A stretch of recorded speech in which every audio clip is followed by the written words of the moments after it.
Euronet Plus. Cá estamos para o nosso encontro à quarta-feira, hora de almoço, para debater temas nacionais e europeus, com o painel fixo Duarte Pacheco e Mariana Vieira da Silva. Bem-vindos à Renascença de novo. Mais tarde, mais à frente, vamos ter aqui Catarina Martins, dando início também à participação rotativa dos eurodeputados eleitos agora nas últimas eleições sobre os temas europeus.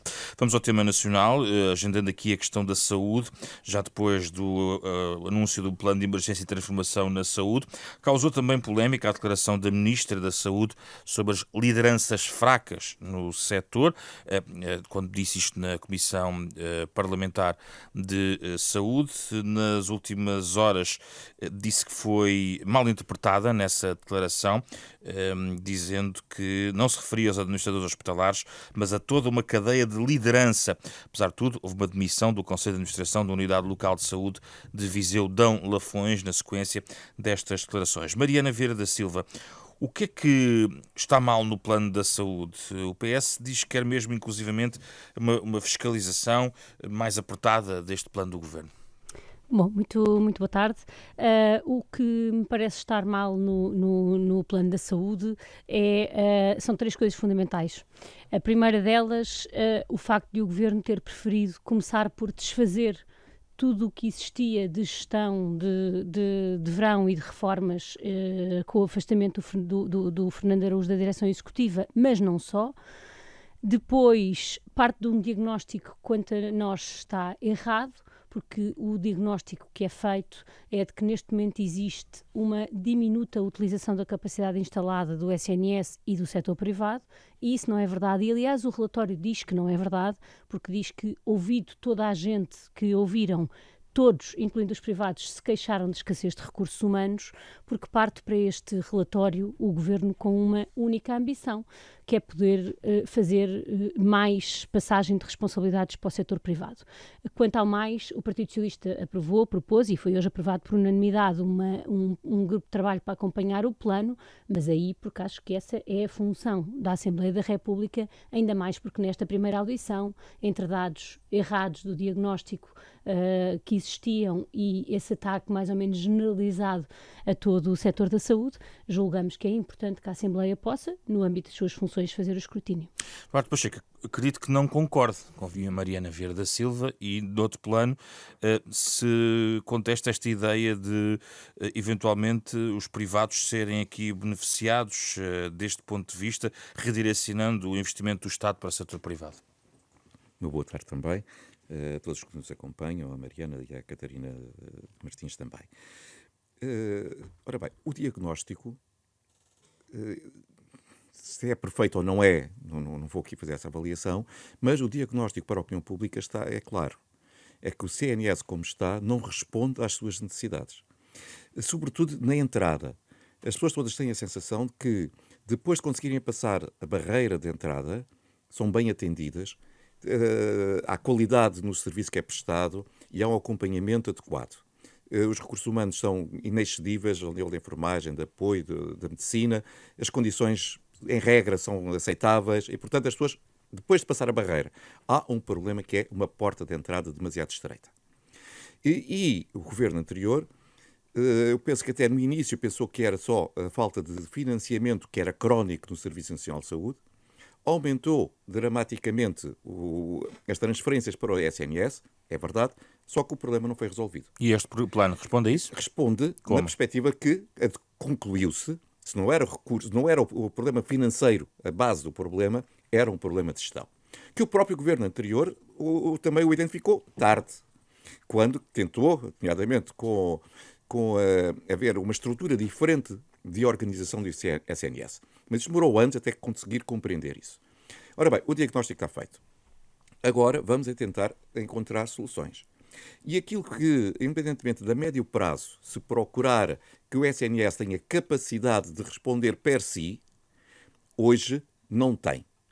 Porque se as pessoas têm que esperar semanas e meses para ter uma consulta ou uma cirurgia, ultrapassando até os prazos que são cientificamente recomendados, significa que o SNS não responde. E, portanto, se é assim, temos que recorrer a outros, privados e setor social, para que as pessoas sejam atendidas. O que as pessoas, se precisam de uma cirurgia, querem é ter essa cirurgia dentro do prazo razoável. E desse ponto de vista Se o plano no hospital responde? público É ou aqui que o privado, plano responde positivamente, na sua opinião? é uma perspectiva de resposta positiva a essa necessidade que as pessoas têm de terem atempadamente os cuidados de saúde que precisam. E como é que resolve a questão da escassez de recursos? Neste momento é através da sua transferência para o setor privado. Através do setor público não tem recursos suficientes, vamos através do setor privado.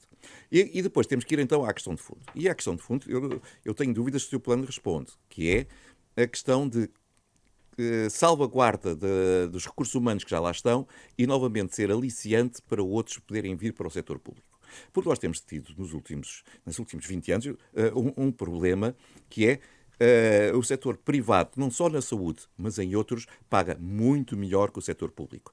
Uma Câmara Municipal abre concursos para arquitetos ou engenheiros e os concursos ficam abertos, ficam desertos, porque ninguém aparece.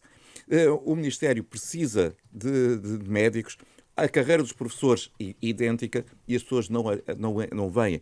A enfermagem é a mesma coisa, porque nós pagamos mal. Eu recordo que... E há dinheiro para pagar melhor?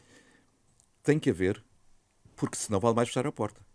Eu posso lhe dizer que tive uma conversa informal com o ministro Fernando Medina quando ele tomou posse e disse-lhe isto mesmo assim, olha, se é preciso resolver o problema da função pública, não é sempre estar a apostar naqueles que estão na base para terem melhores condições salariais, mas é ter perspectiva de carreira e pagar aos quadros técnicos. E aí é que é necessário reter e ter capacidade de atrair. Mariana Vieira da Silva. Este é um debate que eu tenho muito interesse, mas vou deixá-lo em suspenso até uma próxima edição. Okay. A questão é que na saúde, e todos os responsáveis pelo setor privado têm dito isto, vamos a um dos temas que tem ocupado mais espaço no debate público, que tem a ver com as maternidades, os médicos obstetras e ginecologistas.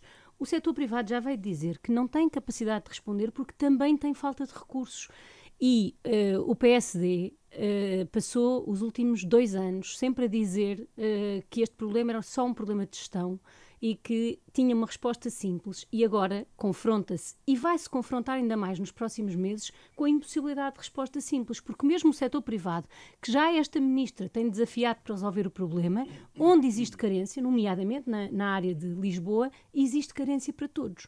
E, portanto, nós construímos um mito, que é uma ideia de que o único problema são os recursos que existem disponíveis no SNS, porque fora do SNS há recursos. E isso, pura e simplesmente, não corresponde à verdade.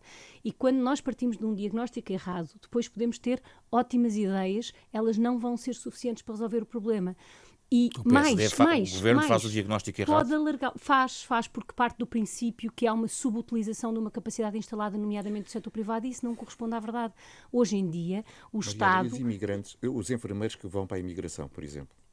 Tudo isso é muito menor do que já foi. E eu não estou a dizer que este problema existe nos enfermeiros nesta medida, mas nos médicos existe, e o número dos que vão para a imigração é o normal da vida das pessoas, que às vezes resolvem ir viver para fora e têm todo o direito, não é nenhum número absurdamente grande. Eu sou favorável à revisão de carreiras e o governo anterior fez um acordo com os médicos que aumentou os salários entre 15% para todos e 60%. A questão não é essa, é que nós não formámos nas últimas décadas médicos suficientes, temos um momento de carência e as respostas que o governo aqui faz, por exemplo, quando cria aqueles centros de atendimento para as não urgências, pode agravar a situação, porque cada vez em saúde que eu abro uma porta, eu crio procura. Isto está mais do que estudado.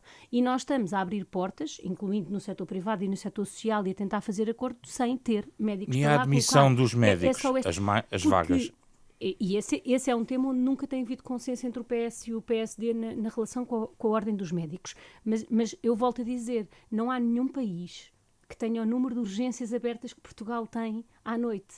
E quando nós criticamos as soluções de rotatividade ou de referenciação para urgências, dizendo que elas são prova da má gestão, como o PSD fez nos últimos meses, ficamos depois limitados na utilização de uma resposta que existe na Europa toda, que é uma gestão de urgências razoável face depois à necessidade do número de médicos que a de urgência tem que ter.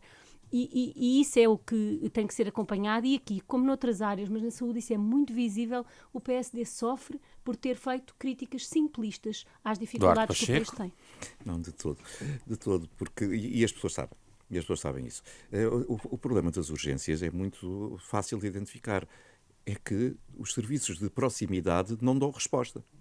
E as pessoas já sabem que não vale a pena, mesmo que tenham um problema simples, ir para o serviço, para o seu centro de saúde, a menos que perceba que vai ter amanhã, e então vai às 3 da manhã, para antevendo que vai ter um problema às 10, e pode ser que consiga senha para ter uma consulta, ou caso contrário, dirige-se diretamente para as urgências. Mas Mariana Vieira da Silva diz que o privado também não tem recursos. 16 ou 18 horas, porque não é urgente, e foi erradamente para o serviço de urgências. De médicos, como é que abrir mais uma porta vai resolver o problema? É isso que eu não consigo compreender. Se todas essas pessoas forem atendidas onde devem ser atendidas, significa que as urgências e os hospitais ficam resguardados para aquilo que deve ser a sua função. Quando há falta de recursos, a falta de recursos humanos, nomeadamente com a saída da universidade, tem vindo com os sucessivos governos a ser reduzida essa possibilidade, porque o número de vagas na área da saúde tem vindo sistematicamente a ser alargado. Só que ainda não atingiu o suficiente. Mas se for necessário, que venham médicos de fora. Nós já tivemos isso no passado, com médicos de outras nacionalidades. Não é fácil passar pelo crivo da Ordem dos Médicos. Temos que ter, ou não tem sido fácil. A equivalência de diplomas aí é que é o mais importante, e a partir do momento em que nós queremos que outros países aceitem os nossos profissionais de saúde porque os diplomas são bons e devem ser credíveis, temos que aceitar que de outros países venham diplomas com o mesmo nível de credibilidade. E a Ordem dos Médicos, mais cedo ou mais tarde, vai ter que aceitar essa situação, porque é a única forma de dar resposta, que é um dos objetivos de cada médico, de dar resposta àqueles que precisam de cuidados. Mas acha que a Ordem dos Médicos não tem sido parte da solução? A Ordem dos Médicos muitas vezes deixa de ser uma entidade para defender a profissão e passa a ser uma entidade sindical, numa lógica pura e simples de defesa dos interesses imediatos de quem já está na sua função. E isso não é aquele que era o objetivo e a missão de uma ordem profissional. Como é que leu, Mariana, esta declaração da Ministra sobre as lideranças fracas no SNS? Bom, eu julgo que a Sra. Ministra da Saúde, na Comissão, na Assembleia da República, perante as dificuldades de algumas perguntas, resolveu dispersar a responsabilização por muitos protagonistas. Julgo que rapidamente a Ministra da Saúde perceberá que sem a hierarquia na saúde não conseguirá cumprir o seu papel e procurará... Vai-se arrepender, reduzir. É isso? Acho que sim. Diz que foi mal interpretada. Sim, mas foi mal interpretada porque não estava só a dizer mal de um dos grupos, mas mesmo de todos. E, portanto, não sei se esse é o caminho. Eu julgo que agora é preciso avançarmos e assumir que esse comentário foi um erro. Já todos cometemos erros ou fomos mal interpretados em alguns momentos. O meu ponto aqui é outro. É que se o problema está nas respostas que o Governo propõe, podemos responsabilizar quem quisermos, podemos substituir todas as direções dos hospitais, podemos substituir todos os organismos do Ministério da Saúde e o problema permanecerá. E, portanto, aquilo que recomendo é que se possa compreender que a complexidade dos problemas é de tal maneira grande que as respostas simples raras vezes os resolvem. E quando nós olhamos para os jornais europeus, em toda a parte, em todos os países europeus, nós vemos replicar esta dimensão de problemas que são muito parecidos em toda a Europa. E eu, nestas coisas, tenho sempre o mesmo princípio. Se fosse assim tão fácil de resolver, não tínhamos os países todos com os mesmos problemas. É preciso um investimento estrutural na melhoria das condições das carreiras, e tinham sido desenhados e acordados até com os médicos vários instrumentos, nomeadamente de poder pagar mais quando melhora a capacidade de atendimento. Ao dispersar esse investimento, porque o dinheiro não estica e é sempre o mesmo, para a contratualização com setores que também eles têm dificuldades, e o próprio relatório diz isso, nas últimas páginas diz que a primeira dificuldade de todas as entrevistas que a Comissão fez, de todos os setores, incluindo o privado e o social, é a falta de médicos. E por isso é preciso concentrar-nos, e foram essas as questões que o Partido Socialista colocou na Comissão, numa resposta estrutural que permita pagar melhor e dar um horizonte de carreira melhor. Duarte Pacheco, isso é que é a solução. Foi infeliz a Ministra nesta declaração, já agora? A médio prazo eu concordo, mas é preciso dar uma resposta para amanhã, para as pessoas que estão neste momento a precisar de ter uma cirurgia e que não conseguem com os prazos todos ultrapassados. Agora, que a médio prazo deve ser dentro da parte pública do Serviço Nacional de Saúde, eu concordo. Mas, enquanto isso não for possível, as pessoas não podem ficar à espera. Permite-me só, esta... só uma notinha muito rápida. Nós todos sabemos as dificuldades que o SNS tem e eu não as nego e foi uma área de grande dificuldade para o governo anterior. Mas a questão é que essa realidade, essa descrição do problema não corresponde à verdade. Porque quando nós olhamos, por exemplo, aos indicadores, na oncologia, que é um dos problemas mais difíceis, Portugal tem dos melhores indicadores europeus. E, portanto, resolver com certeza, mas estamos a identificar uma resposta ou estamos a dispersar mais ainda os recursos por mais portas que não vamos corresponder? É só isto que eu quero aqui dizer. Temos uma discordância, claro, porque nós podemos ter bons indicadores de sobrevivência a doenças, por exemplo, a doenças oncológicas e ao nível dos tratamentos. Como eu disse, o problema, e os inquéritos são feitos, e as conversas pessoais que nós temos com muitas pessoas indiciam isso, ninguém critica depois de ter passado a porta. O tratamento que recebeu, a dificuldade é de acesso. Ora bem, e esse acesso, nomeadamente de acordo com as normas internacionais, é muitas vezes fora do tempo razoável e final que existe. Mas eu não fujo à resposta da Sra. Ministra. Tem que ser rápido agora. Eu digo só o seguinte, eu pessoalmente não tenho uma forma de debate de um tom agressivo. E, portanto, acho que não é a forma de nós debatermos as questões, mas isso outros terão outros estilos. Agora, há aqui uma nota. Também nunca concordo com tudo o que seja críticas generalistas. Tal como eu não gosto de ouvir dizer os políticos são todos isto ou são todos aquilo, dizer que todas as administrações são más ou que as lideranças são todas más, também não é uma forma de... Porque estamos a misturar aqueles que são bons com aqueles que porventura não o sejam. Devemos direcionar a crítica para quem deve ser criticado. Vamos ao tema europeu. Euronet Plus. Não há ainda fumo branco em relação à distribuição dos cargos. Há um acordo global nos cargos europeus depois das eleições europeias. Em cima da mesa, a eventual nomeação por parte do Conselho Europeu de António Costa para presidente desse órgão, o Conselho Europeu. É uma decisão dos líderes da União Europeia. À margem, naturalmente, há também outros cálculos a fazer, nomeadamente a presidente da Comissão Europeia, que é proposta pelo Conselho e que vai ainda ser votada pelo Parlamento Europeu. E aqui os eurodeputados têm uma palavra muito específica e neste espaço, sempre à quarta-feira, temos tido, e agora retomamos no novo ciclo legislativo, rotativamente os eurodeputados eleitos para o Parlamento Europeu, os eurodeputados portugueses. Por isso dou as boas-vindas a Catarina Martins, do Bloco de Esquerda. Muito obrigado pela sua disponibilidade para entrar nesta nossa conversa.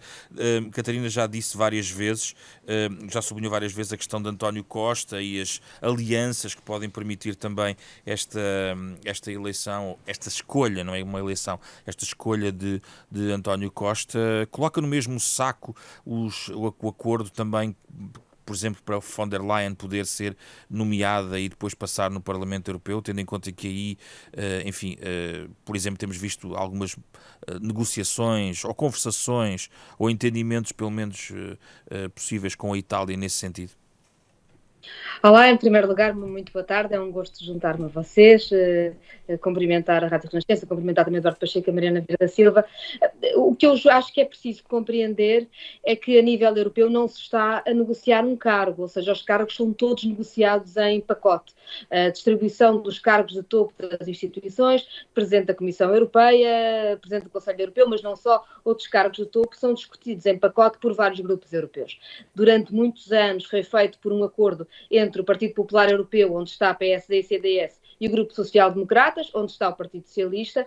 Em 2019, como o centro teve um pouco menos peso, teve de negociar e introduziu na negociação também os liberais. Os verdes também começaram por fazer esta negociação. O que acontece agora é que tanto os verdes como os liberais perderam bastante o seu peso, os sociais-democratas mantêm mais ou menos, o Partido Popular Europeu cresce e cresce muito a extrema-direita. E o que está a acontecer é que Ursula von der Leyen, que começou por acordar-se com os sociais-democratas, com os liberais e até inicialmente com os verdes em 2019, agora está a negociar a sua manutenção também com a extrema-direita. Ou seja, este pacote de cargos, que inclui António Costa, está a ser negociado neste jogo de sombras que tem os sociais-democratas, os liberais, o Partido Popular e a extrema-direita. E eu acho que aqui há duas perplexidades. Por um lado é o facto do Partido Popular Europeu ter não só decidido negociar com a extrema-direita, como estar aparentemente a querer ficar com todos os cargos. Agora até o cargo de Conselho Europeu dizem que deve ser dividido a meio do mandato, como também o facto dos sociais-democratas entrarem neste jogo e, portanto, estarem a ser parte deste acordo claramente está a incluir a extrema-direita. Ursula von der Leyen não o esconde, tem negociado com a extrema-direita à vista de toda a gente.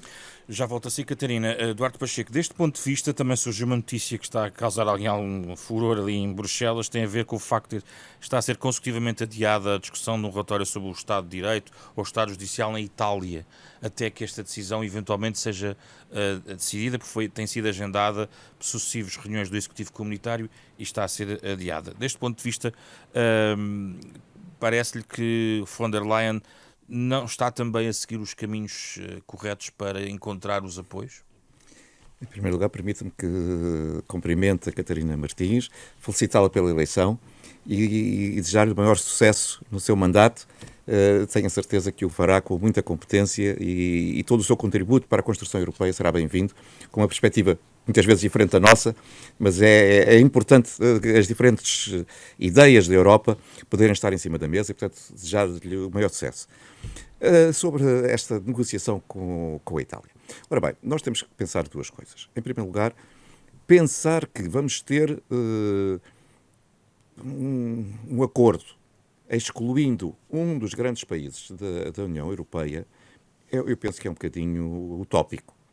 E um dos grandes países fundadores. Todos nós recordamos a fundação a 6 há 70 anos, em que tinha a França, a Alemanha e a Itália como os grandes países da Constituição. Independentemente da força política que governa a Itália? Que é eleita democraticamente. Ninguém está aqui a defender, eu não o revejo no seu programa, mas os italianos são livres de escolher quem querem para o seu governo. E nós, europeus, não podemos, de repente, estando aqui por causa da divisão, então, começa a ser global, dizer, nós vamos decidir, mas nós não queremos conversar com italianos, porque os italianos têm um governo que nós não gostamos. E não conversamos com os húngaros, porque não gostamos do seu governo. E não conversamos com Malta, porque não gostamos do seu governo. E, portanto, conversamos só os amigos. Não. Ou respeitamos a Europa dos cidadãos, que têm a vontade expressa livremente, e, a partir daí, temos que respeitar quem está dentro do Conselho Europeu. Qual é o segundo tópico que queria levantar? Essa é a primeira questão. A segunda é que, como todos nós sabemos, a votação é por grupos políticos, mas há liberdade sempre de voto. Estamos a falar depois na questão da Comissão Europeia. Mas que tudo está interligado. Certo. Ainda por cima, quando a Presidente da Comissão, se não for eleita, não há uma segunda volta, tem que se escolher um novo candidato. E, portanto, é natural que o Partido Popular Europeu, como o maior partido, queira assegurar, vamos dizer assim, uma maioria razoável que garanta a presidência da Comissão e tendo que negociar naturalmente com as outras forças políticas, com os verdes, com os sociais-democratas, com o governo italiano, para poder assegurar. Neste momento, aquilo que acontece é que os partidos que estão, vamos dizer, prontos a apoiar a Sra. Von der Leyen, têm cerca de 400 eurodeputados. São precisos 360. Basta que 10% destes 400 não votem para que ela não seja eleita. Já há 2 anos, há 5 anos, perdão, foi por 9 votos. Até se brincava a dizer que se os eurodeputados socialistas não tivessem participado nessa votação e deram o seu apoio, ela não tinha sido eleita. Vamos ouvir Mariana Verde. É normal que, neste espaço ainda mais complicado, ela queira assegurar a eleição, o PPE quer assegurar a eleição. Não é incómodo para os socialistas votar a favor do Presidente von der Leyen no Parlamento, e apesar deste acordo ou deste entendimento, Catarina Martins estava aqui a sublinhar a questão do diálogo com a extrema-direita. Bom, antes de mais saudar a Catarina Martins, desejar-lhe um bom mandato e dar-lhe os parabéns pela sua eleição. O líder dos socialistas europeus, a líder dos socialistas europeus, ainda ontem reafirmou a vontade e a convicção do Partido Socialista Europeu de que o apoio do Partido Socialista Europeu à Presidente da Comissão implica a não existência de uma abertura à extrema-direita. A questão aqui é o que é essa abertura à extrema-direita. Se inclui a Itália? Não, o ponto não é tanto esse. Tudo o que acontece na Europa tem que ser construído em consensos muito alargados e, nomeadamente, as discussões em sede de Conselho Europeu não podem abdicar de alguns dos seus participantes, sob pena de bloquearmos o funcionamento do Conselho Europeu.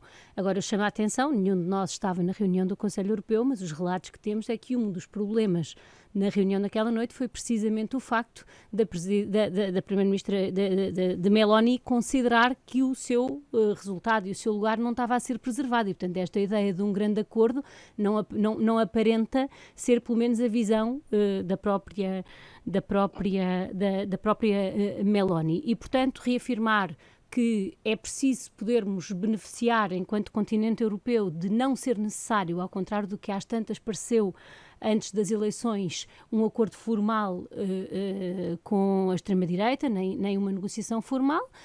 É normal existir diálogo, em particular dentro do Conselho Europeu, órgão que terá que criar consensos que muitas vezes parecem impossíveis até altas horas da madrugada. Aguardemos pela próxima reunião. Agora, do ponto de vista da posição do Partido Socialista Europeu, ela mantém-se e ainda ontem foi reafirmada. Catarina Martins, esta posição dos socialistas não a tranquiliza os seus argumentos? Repare, se os socialistas aceitam um acordo que inclui sempre a extrema-direita, fica complicado explicar, afinal, que são os valores europeus que defendem, porque nós não podemos falar de valores europeus ao mesmo tempo que se apoia partidos que nos seus países não garantem condições de liberdade de imprensa, não garantem condições de liberdades várias, atacam os direitos das mulheres e, portanto, enfim, fica incompreensível. Eu percebo que os populares estejam nervosos por seu lado. Eles lembram-se que há 5 anos andaram a acordar também com os verdes e agora os verdes votaram contra Ursula von der Leyen e, portanto, agora querem ver se têm a maioria mais vasta. Agora, é preciso ter clareza nestas matérias. Não é verdade que não se possa excluir de um acordo político o governo de um país. Não é excluir o país, nem é excluir as negociações com o país. Seguramente, ou seja, quando o partido de Orbán foi retirado do Partido Popular Europeu, não significa que a Hungria deixou de ser um Estado-membro com quem se dialogava, mas houve uma decisão sobre o facto da Hungria não cumprir condições básicas de democracia, de Estado de Direito, de liberdades e garantias. E, portanto, eu acho que estas são as linhas de marcação. Acho que seria uma humilhação para os socialistas aceitarem, por exemplo, o que hoje está em cima da mesa, que é que o mandato do Presidente do Conselho Europeu possa ser dividido em 2 para o Partido Popular ficar com metade do mandato. Em todo caso, veremos o que acontece nos últimos dias. Há algo que claramente morreu nestas negociações, que é a possibilidade do Partido Popular Europeu dizer coisas como defende o Estado de Direito ou a democracia, ou como em Portugal ficou conhecido, não é não de Montenegro. Claramente estão de braços abertos para aquelas forças que atacam a democracia e os direitos. Muito obrigado, Catarina Martins, pela participação. Cá voltaremos a ter mais à frente, daqui a algumas semanas. Obrigado e também boa sorte para a sua eleição e para o seu mandato. Mariana Vieira da Silva e Eduardo Pacheco, encontramos-nos na próxima semana. Euronet Plus.